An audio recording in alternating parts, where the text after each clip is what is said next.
Ahojte, dnešné video bude o plemene estonský kôň. Estonský kôň meria do 145 cm v kohútiku. Pôvod má v Estonsku a sfarbenie hnedák, ryšiak, vraník, beluš, sivko a občas hblavák.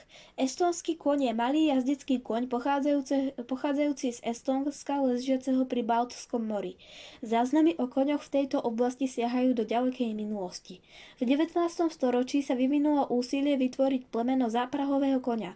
Usporadúvali sa prehliadky plemien spolu so súťažami na zisťovanie schopností koní ťahať voz.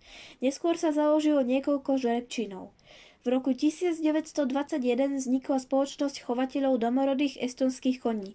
13 vyberaných žrebcov malo zväčšiť výšku plemena, ako aj priniesť biele odznaky a ryšavú farbu. Estonské kone sú dobré jazdecké kone. Čoraz viac sa využívajú v ekologických ochranných programoch. Okrem toho vlastníci pôdy dostávajú aj podporu, ak chovajú tieto kone.